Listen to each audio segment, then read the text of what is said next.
반갑습니다. 송주준입니다. 저는 이제 정치와 관련된 영상을 찍다 보니까 이 정치 쪽과 관련돼 있는 사람들을 만날 기회가 좀 많은데요. 그러면 저와 이제 좀 생각이 다른 진영에 있는 사람들과도 만나서 이야기를 할 그런 기회들이 있습니다. 제가 이제 다른 진영에 있는 사람들과 만나서 이야기를 하다 보면 분명 어느 정도 선이 있는 건 사실이에요. 넘을 수 없는 어떤 선이 있다. 그거를 제가 느끼긴 느낍니다만, 그럼에도 불구하고 우리가 21세기 문명화되어 있는 그런 이제 한국 사회다 보니까 서로의 의견을 존중하면서 그렇게 이제 대화를 합니다. 그런데 추 장관을 제가 보고 있으면은 전 그런 생각이 좀 들어요. 야, 이거 진짜 저 사람이랑 정상적으로 대화가 가능한 사람이 몇 사람이나 있을까? 문재인 대통령도 정상적인 대화가 가능할까? 저는 안 그럴 것 같아요. 말 잘 안 들을 것 같다. 이런 생각이 좀 드는데 그 정도로 지금 이분이 보여주고 있는 행실을 보고 있으면은 도대체가 이 사람이 지금 법무부 장관이 맞는지 그냥 뭔지 구분이 안 될 정도 아닙니까? 물론 다른 직책들도 우리가 품이나 이런 것들이 중요하죠. 그러나 법무부 장관이라고 한다면 그 위험이 있어야 되는 것인데 이 사람은 지금 어떤 자연스러운 자신의 행동을 통해 가지고 위험이 드러나는 게 아니라 억지로 그냥 뭐 모든 것들을 막 끌어모아 가지고 억지로 막 위험을 막 보이려고 애를 쓰다 보니까 참 애잔하게 느껴질 정도입니다.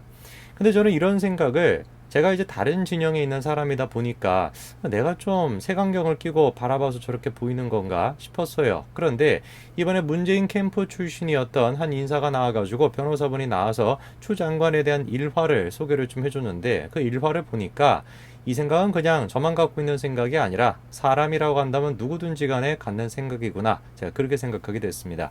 어떤 내용인지 같이 한번 좀 보시죠. 자, 심평 변호사라고 계시는데요. 이분이 이제 어떤 분이냐면 19대 대선 당시에 문재인 후보 캠프에서 공익제보지원위원회 공동위원장을 맡았던 분입니다. 자, 그런데 이분이 추 장관에 대해서 다음과 같이 평가를 했습니다. 우리 사회에서 대표적으로 자리에 unfit, 즉 부적합한 인물이다 라고 평가했다라는 것이죠. 이유가 뭔지를 보니까 아나무인격이며 편향된 태도, 저급한 용어 사용 이런 것들을 이유로 들었다라는 거죠. 추 장관이 지금까지 보여줬던 언행이야 뭐 유명한 거 아니겠습니까? 이게 지금 법무부 장관에서 나오는 소리가 맞는가 의심이 될 법한 무슨 뭐 초등학교 어린애들도 싸울 때 하지 않을 법한 그런 말들은 마구잡이로 쏟아내고 있는데 저는 그런 생각이 좀 들어요. 저런 식의 말을 의도적으로 쓰는 것일까? 정말로 정치적으로 계산을 해가지고 지지층을 결집시키기 위해서 저런 식의 표현을 쓰는 걸까? 라고도 제가 생각을 해봤는데 그건 아닌 것 같아요. 오히려 제가 봤을 때는 좀 인성에 문제가 있는 사람 같습니다. 자, 어록을 한번 볼까요? 김태흠 의원과의 썰전에서 다음과 같은 얘기를 했었죠. 그래서 어쩌라는 건가? 뭐 이렇게 발끈하기도 하고 그리고 이번엔 또 어떤 말까지도 했습니까? 소설 쓰시네 라고 얘기를 했다가 난리가 났었죠. 아무리 그래도 그렇지 야당 의원들을 상대로 해가지고 그래서 어쩌라는 것이냐 뭐 이렇게 얘기를 하고 소설을 쓰시네 이런 말을 쓰고 있으면 이거는 무슨 뭐 정치적인 판단 이런 거를 뛰어넘어 가지고 인성 자체가 지금 문제가 있다 이렇게밖에 우리가 볼 수 없는 거 아니겠습니까? 그나마 주변에 조금 뭐 침착한 좀 차분한 그런 사람이 있어서 지혜로운 사람이 있어서 옆에서 추 장관 그렇게 하면 안 돼 뭐 얘기도 안 들을 것 같은 성격이긴 합니다만 그래도 추 장관 그렇게 하면 안 돼 좀 이것 좀 우리가 생각해가지고 야당이랑 협조해가지고 잘 하자 이러면 될 텐데 주변에도 보면은 또 비슷비슷한 사람들끼리 모여 있어요. 자, 심평 변호사가 뽑은 또 다른 언핏한 사람이 바로 누구라는 겁니까? 그 주위에 있는 최가욱 열린민주당 의원이 아닌가 싶다라는 거죠.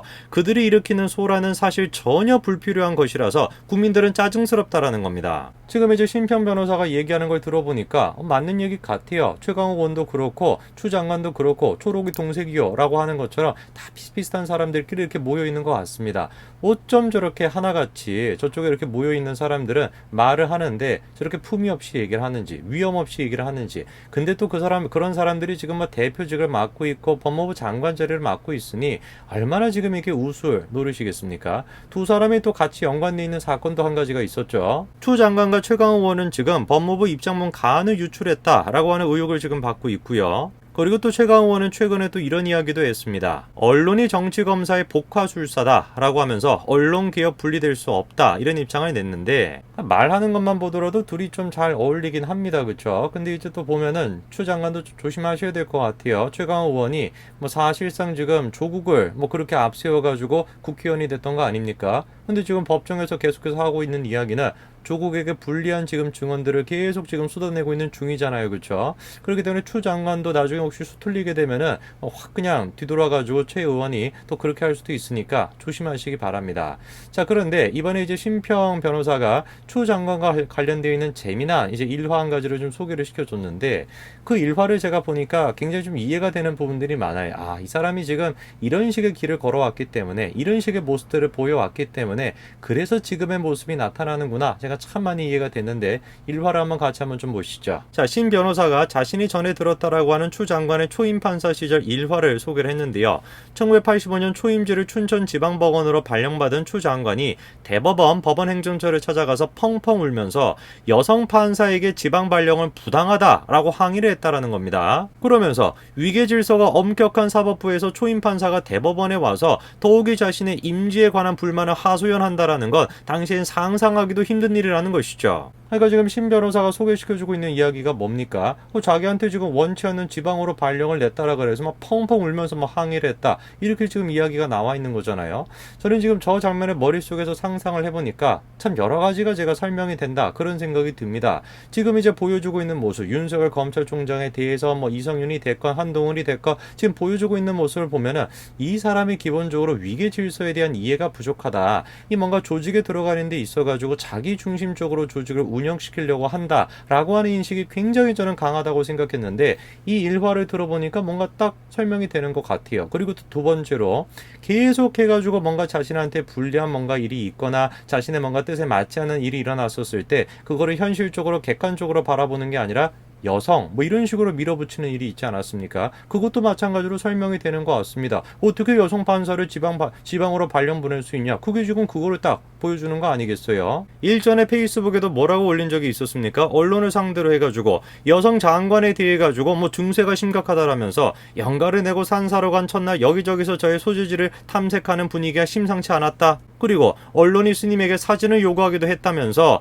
당시 오후 5시 30분 무렵 귀가를 위해 집 앞에 당도했었을 때 수많은 기자들이 진을 치고 있었다라면서 불편한 기색을 숨기지 않았다라는 건데 지금 이게 딱 그거를 보여주는 거 아니겠습니까? 추 장관은 지금 현실을 객관적으로 현실적으로 바라볼 수 있는 안목이 완전히 상실되어 있다라는 겁니다. 지금 기자들이 왜 갔겠습니까? 소재지를 왜 알고 싶어 하겠습니까? 추 장관이 여성이라서? 말도 안 되는 소리인 것이죠. 그냥 지금 이슈의 중심에 추 장관이 있기 때문에 그리고 그 이슈도 지금 추 장관이 만든 장본인이기 때문에 추 장관의 소재지를 알기 위해서 지금 뭐 찾아다니는 거 아니겠습니까? 사진이 왜 필요하겠습니까? 뭐 휴대폰에 뭐 저장을 해놓고 보려고 지금 뭐 사진을 다운받는 것도 아니고 공인으로서 그 사람의 사진이 필요하니까 그거를 달라고 하는 것인데 저런 식으로 지금 해석을 하고 있는 것이죠. 임지에 대한 불만을 억누르지 못해 눈물을 철철 흘리는 감정 과잉, 이를 바로 조직의 최상부에 표출시키는 대담한 행동 등 이런 추 판사의 기질이 변하지 않고 지금까지 이어진 게 아닐까 한다라는 겁니다. 자신을 중심으로 세상이 회전한다라고 하는 지극히 자기중심주의적 세계관이나 과도한 자기애가 그 바탕일 것이라는 거죠. 사람은 잘 변하지 않는다는 말이 맞는가 싶다. 추 장관이 조금은 공정하고 불편부당한 자세를 회복해 국가의 중대사인 법무부의 제대로 처리하고 나아가 검언유착 사건에 대해 반대쪽의 항변에도 귀를 약간 빌려주었으면 얼마나 좋을까 하는 기대를 포기하지는 못한다. 지금 신 변호사의 저 글을 보면 알 수가 있듯이 신 변호사가 지금 그냥 단순하게 추 장관에 대해서 뭔가 인격 모독을 하고 개인적인 어떤 원한을 품고서 하는 이야기가 아니죠. 정말로 이 나라를 위해서 그래도 진보주의자로서 이 나라를 위해서 걱정이 되기 때문에 지금 저 말을 하는 거 아니겠습니까? 법무부 장관으로서 상대방의 이야기를 좀 경청해 주십사. 그래서 지금 저 일화를 소개하고 있다. 그런 맥락으로 지금 이야기하고 있는 거 아닙니까? 그러면은 추 장관이 어떤 모습을 보여야지 정상적일까요? 저 일화의 내용에 대해 가지고 시시비비를 다 가리고 하는 것이 아니라 왜 도대체 문재인 캠프 출신이었던 사람으로부터도 저런 이야기가 나올까에 대해서 고민해봐야 되는 거 아니겠습니까? 그런데 추 장관은 뭐죠? 금일 모 언론에서 모 변호사의 페이스북을 인용하는 형식으로 법무부 장관이 판사로 근무하던 시절에 지방 근무가 부당하다며 대법원에 찾아와 펑펑 울었다라는 취지의 보도를 하였습니다. 전혀 사실이 아니면 어떻게 하겠다라는 거예요? 허위 사실에 의한 심각한 명예훼손이라는 것이죠. 별도의 법적 조치를 취할 것이다. 이렇게 지금 이야기하고 있습니다. 저는 이런 식의 모습이야말로 추 장관이 보여주는 가장 근본적인 한계다. 이렇게 생각합니다.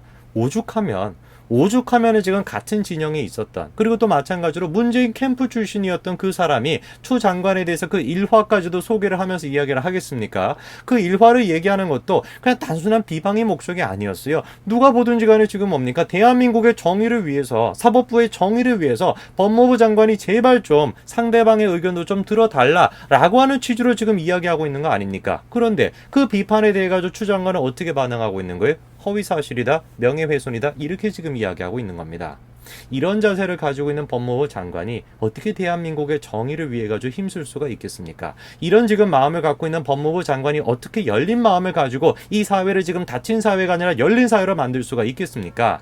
저는 저 지금 일화 자체에 무슨 뭐 사실이냐 거짓이냐 이거를 떠나가지고 저 일화를 지금 대처하고 있는 추 장관의 모습만 보더라도 왜 지금 이런 사태들이 일어났고 왜 이런 지금 혼란이 일어나고 있는지를 다 설명할 수 있다라고 봅니다.